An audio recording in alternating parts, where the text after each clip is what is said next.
40ಕ್ಕೂ ಹೆಚ್ಚು ಅರ್ಜಿಗಳು. ಅದನ್ನ ಮಾನ್ಯ ಶಾಸಕರು, ಮಾನ್ಯ ಜಿಲ್ಲಾಧಿಕಾರಿಗಳು ಹಾಗೂ ಮಾನ್ಯ ಮುಖ್ಯ ಕಾರ್ಯನಿರ್ವಹಣಾಧಿಕಾರಿ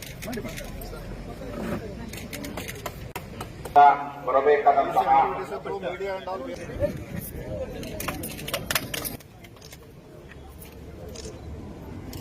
ಹೆಚ್ಚು ದಕ್ಷತೆ ಇರತಕ್ಕಂತಹ ಆಹಾರ ಧಾನ್ಯಗಳನ್ನ ಬೆಳೆಯುವುದರಲ್ಲಿ ಯಶಸ್ವಿಯನ್ನು ಕಂಡಿದೆ ಅಂತಕ್ಕಂತಹ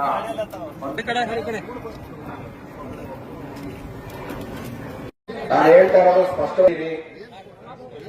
ನೆಕ್ಸ್ಟ್ ನಾಗರಾಜುದ್ದೀನ್ ನಾವು ಆಲ್ರೆಡಿ ಎಲ್ಲ ಗೌರಮ್ಮ ಬಿನ್ ಮುನಿಶಮ್ಮಪ್ಪ, ಸಲ್ಲಮ್ಮಪ್ಪ, ಬೀರಪ್ಪ ಬಿನ್ ಪಿಳ್ಳಪ್ಪ, ಪ್ರವೀಣ್ ಕುಮಾರ್ ಉಳಿದಂತೆ 187 ಫಲಾನುಭವಿಗಳಿಗೆ ವೇದಿಕೆಯ ಮೇಲೆಯೇ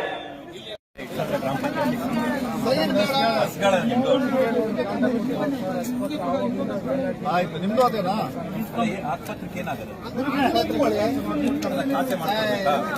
ಜಾಗ ನೋಡ್ತಾ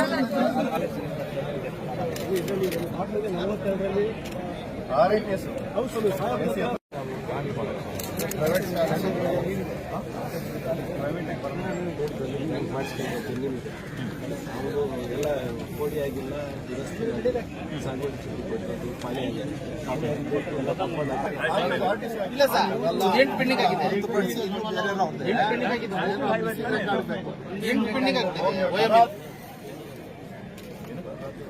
ಅಂಬೇಡ್ಕರ್ ನಿರ್ಬಂಧ ಫೌಂಡೇಶನ್ ಹಾಕಿದ್ದೀವಿ. ಯಾವ ಪಂಚಾಯತ್ ಚೊಕ್ಕಳ್ಳಿ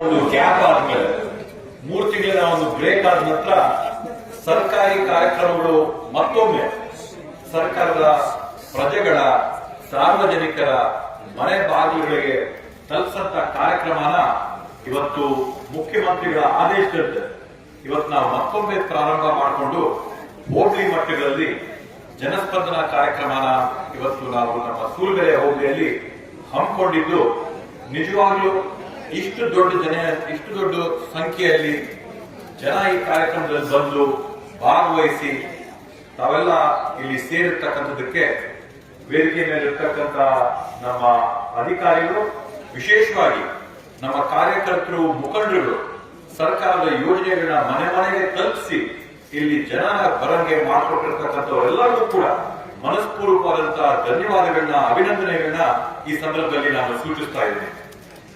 ಯಾಕಂತಂದ್ರೆ ಬೇರೆ ತಾಲೂಕುಗಳಲ್ಲಿ ಹೋಗಿ ನೋಡಿದ್ರೆ ತಾಲೂಕು ಮಟ್ಟದಲ್ಲಿ ಆದಂತಹ ಕಾರ್ಯಕ್ರಮ ಇವತ್ತೊಂದು ಹೋಬಳಿ ಮಟ್ಟದಲ್ಲಿ ಆಯೋಜನೆ ಆಗಿದೆ. ಮಾಡಿರ್ತಕ್ಕಂಥ ಸ್ಥಳ ಆಗಿರ್ಬೋದು, ಬೇರೆ ಬೇರೆ ಸ್ಟಾಲ್ಗಳಾಗಿರ್ಬೋದು, ಅಥವಾ ತಾಲೂಕಿನ ಜಿಲ್ಲೆಯ ಮಟ್ಟದ ಎಲ್ಲ ಅಧಿಕಾರಿಗಳು ಕೂಡ ಬಂದಿಲ್ಲಿ ಭಾಗವಹಿಸಿರ್ತಕ್ಕಂಥದ್ದನ್ನ ಅತ್ಯಂತ ಯಶಸ್ವಿಯಾಗಿ ಈ ಕಾರ್ಯಕ್ರಮ ನಡೆಕೊಂಡು ಹೋಗ್ತಾರೆ. ಬಂಧುಗಳೇ, ತಮ್ಮೆಲ್ಲರಿಗೂ ತಿಳಿದಂಗೆ ನಮ್ಮ ಸರ್ಕಾರದ ಉದ್ದೇಶ, ನಮ್ಮ ಮುಖ್ಯಮಂತ್ರಿಗಳಾದಂತಹ ಸಿದ್ದರಾಮಯ್ಯನವರಾಗಿರ್ಬೋದು, ಉಪಮುಖ್ಯಮಂತ್ರಿಗಳಾಗಿರ್ತಕ್ಕಂಥ ಡಿ ಕೆ ಶಿವಕುಮಾರನವರಿರ್ಬೋದು, ಸರ್ಕಾರದ ಪ್ರಮುಖ ಉದ್ದೇಶ ಇರ್ತಕ್ಕಂಥದ್ದು ಸಾರ್ವಜನಿಕರ ಮನೆ ಬಾಗಿಲುಗಳಿಗೆ ಅವರ ಹಕ್ಕುಗಳನ್ನ, ಸವಲತ್ತುಗಳನ್ನ ತಲುಪಿಸಬೇಕು ಅಂತ ಹೇಳಿ.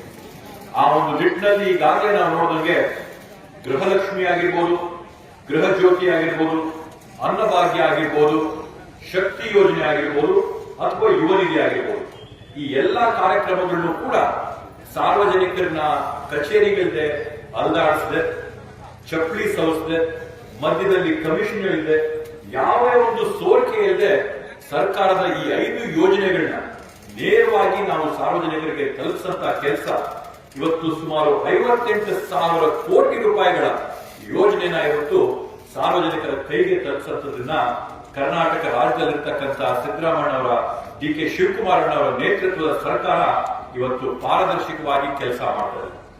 ಇವತ್ತು ರಾಜ್ಯ ಮಟ್ಟದಲ್ಲಿ ಅವರು ಯಾವ ತರದಲ್ಲಿ ಕೆಲಸ ಮಾಡ್ತಾ ಇದ್ರೋ ತಾಲೂಕು ಮಟ್ಟದಲ್ಲಿ ಕೂಡ ನಾವು ಅದೇ ರೀತಿಯಲ್ಲಿ ಕೆಲಸ ಮಾಡಬೇಕು ಅಂತ ಹೇಳಿ ಅವರ ಒಂದು ಮಾರ್ಗದರ್ಶನದಲ್ಲಿ ನಾವು ಪ್ರಜೆಗಳ ಸೇವೆ ಮಾಡಬೇಕು ಅನ್ನೋ ಒಂದು ನಿಟ್ಟಿನಲ್ಲಿ ಇವತ್ತೇನು ಸಾರ್ವಜನಿಕರಿಗೆ ಕೊಡಬೇಕಾದಂತಹ ಹಕ್ಕುಗಳು ಮಾತಾಡ್ತಾ ಇರಬೇಕಾದಾಗ ತಹಶೀಲ್ದಾರ್ ಅವರು ಹೇಳಿದ್ರು, ಸುಮಾರು 30-40 ವರ್ಷದಿಂದ ಜನರು ಓಡಾಡಿ ಅವ್ರ ಚಪ್ಪಲಿಗೆ ಸೌದೋಗಿ, ಜೋಬುಗಳು ಖಾಲಿ ಆಗೋಗಿ, ಸಾಗುವಳಿ ಚೀಟಿಗಳು ಯಾರ ಕೈಯಲ್ಲಿ ತಗೊಳಕಾಗಿಲ್ಲೋ ಇವತ್ತು ಈ ವೇದಿಕೆ ಮೇಲೆ ಈ ಸ್ಥಳದಲ್ಲೇ ಬಹಿರಂಗವಾಗಿ 29 ಸಾಗುವಳಿ ಚೀಟಿಗಳನ್ನ ಸಾಗುವಳಿ ಚೀಟಿಗಳ ಜೊತೆ ಖಾತೆಗಳನ್ನ ವಿತರಣೆ ಮಾಡುವಂತ ಕೆಲಸನ ನಾವು ರಾತ್ರೋರಾತ್ರಿ ಎಲ್ಲೋ ರೂಮುಗಳಲ್ಲಿ ವ್ಯವಹಾರಗಳು ವ್ಯಾಪಾರಗಳು ಮಾಡಿ ಎಲ್ಲ ಪ್ರಜೆಗಳ ಸಾರ್ವಜನಿಕರ ಮುಂದೆ ಇವತ್ತು ಅವರ ಹಕ್ಕನ್ನ ಅವರಿಗೆ ಕೊಡುವಂತ ಕೆಲಸ, ಕೋಟ್ಯಾಂತರ ರೂಪಾಯಿ ಬೆಲೆ ಬಾಳುವಂತ ಆಸ್ತಿಗಳ ವರ್ಗಾವಣೆ ಹಸ್ತಾಂತರ ಮಾಡುವಂತ ಕೆಲಸನ ಇವತ್ತು ನಾವು ಈ ಕಾರ್ಯಕ್ರಮದಲ್ಲಿ ಮಾಡ್ತಾ ಇದ್ದೀವಿ.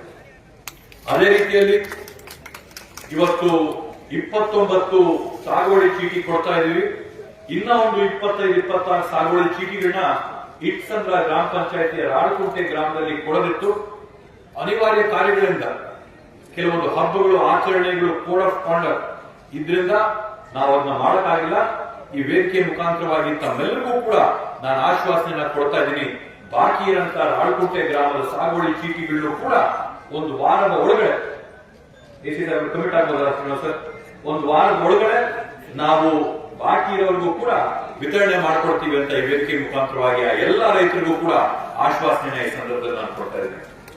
ಅದೇ ರೀತಿಯಲ್ಲಿ ಇಲ್ಲಿ ಬಂದಿರತಕ್ಕಂತ ಪಿಂಚಣಿ ಆಗಿರ್ಬೋದು, ಸುಮಾರು 175 ಜನ ಇವತ್ತು ನಮ್ಮ ವಿಎಗಳು, ಆರ್ಐಗಳು, ನಮ್ಮ ಕಾರ್ಯಕರ್ತರುಗಳು, ಮುಖಂಡರುಗಳು ಗುರುತಿಸಿ ಸುಮಾರು 175 ಜನಕ್ಕೆ ಪಿಂಚಣಿ ವಿತರಣೆ ಮಾಡುವಂತ ಒಂದು ಕಾರ್ಯಕ್ರಮ.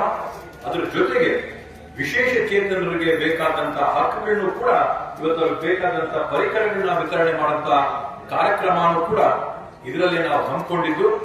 ವಿಶೇಷವಾಗಿ ಡಿಸಿ ಸರ್ ಅವರು ಮತ್ತೆ ನಮ್ಮ ಸಿಇಒ ಮೇಡಮ್ ಅವರು ಹೇಳಿದಂಗೆ ಯಾರ್ಯಾರದೇ ಸಮಸ್ಯೆಗಳಾಗಿದೆ, ತಾಲೂಕ್ ಪಂಚಾಯತಿಯಲ್ಲಿ ಖಾತೆ ಸಮಸ್ಯೆ ಆಗಿರ್ಬೋದು, ನಮ್ಮ ಕಂದಾಯ ಇಲಾಖೆ ಕಡೆಯಿಂದ ಒತ್ತುವರಿಗಳಾಗಿರ್ಬೋದು, ಸಾಗುವಳಿ ಚೀಟಿಗಳಾಗಿರ್ಬೋದು, ಎಲ್ಲವಕ್ಕೂ ಕೂಡ ನಾವು ಇಲ್ಲೇ ನಿಂತು 2 ವಾರದ ಒಳಗೆ ನಿಮ್ಗೆ ಯಾವ್ದಾವ್ದು ಸಮಸ್ಯೆಗಳಿರ್ತದೋ ಆ ಸಮಸ್ಯೆಗಳಿಗೆಲ್ಲವಕ್ಕೂ ಕೂಡ ಕಾನೂನುಬದ್ಧವಾದಂತಹ ಪರಿಹಾರ ನಾವು ಮಾಡಿಕೊಡ್ತೀವಿ ಅಂತ ಈ ಸಂದರ್ಭದಲ್ಲಿ ಹೇಳ್ತಾ, ಎಲ್ಲರೂ ಕೂಡ ಇಲ್ಲಿ ವೇದಿಕೆಗೆ ಬಂದು ನಮ್ಮನ್ನ ಡಿಸಿ ಅವ್ರನ್ನ ಕುರಿತು ನಿಮ್ಮ ಆಹ್ವಾನಗಳನ್ನ ಕೊಡೋದೊಂದು ಕಡೆ ಆದ್ರೆ, ಅಲ್ಲೊಂದು ಕಂಪ್ಯೂಟರ್ ಸೆಂಟರ್ ಇದೆ ಎನ್ಬಾರ್ದಲ್ಲಿ.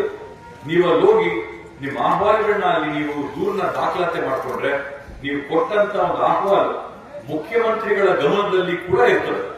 14 ದಿನದೊಳಗಡೆ ಮುಖ್ಯಮಂತ್ರಿಗಳೇ ಕೂಡ ಅದನ್ನ ನೋಡಿ ಅವ್ರ ಡ್ಯಾಶ್ ಬೋರ್ಡ್ ಅಲ್ಲಿ ಬರುವಂತ ಮಾಹಿತಿನ ನೋಡಿ ಜಿಲ್ಲಾಧಿಕಾರಿಗಳನ್ನ, ಸಿಇಒ ಅವ್ರನ್ನ, ಎಸಿ ಅವ್ರಿಗೆಲ್ಲರಿಗೂ ಕೂಡ ನೇರವಾಗಿ ಅವರೇ ಸಂಪರ್ಕ ಮಾಡಿ ತಮ್ಮ ಸಮಸ್ಯೆಗಳನ್ನ ಬಗೆಹರಿಸೋದಕ್ಕೋಸ್ಕರ, ಪರಿಹಾರ ಕಂಡುಕೊಳ್ಳೋದಕ್ಕೋಸ್ಕರ ನೇರವಾದಂತ ಕ್ರಮಗಳನ್ನ ಅವ್ರು ತಗೊಂಡಿರೋದ್ರಿಂದ ದಯವಿಟ್ಟು ನಾನು ತಮ್ಮನ್ನೆಲ್ಲ ಮನವಿ ಮಾಡೋದು, ನಮ್ಗೆ ಅರ್ಜಿ ಕೊಡೋದಕ್ಕೆ ಜೊತೆಗೆ ಅಲ್ಲಿ ಕಂಪ್ಯೂಟರ್ ಅಲ್ಲಿ ನಿಮ್ಮ ಆಹ್ವಾನಗಳನ್ನೆಲ್ಲ ಕೂಡ ರಿಜಿಸ್ಟರ್ ಮಾಡ್ರಿ ಅಂತ ಈ ಸಂದರ್ಭದಲ್ಲಿ ಮನವಿ ಮಾಡ್ತಾ, ಬಹುತೇಕ ನಮ್ಮ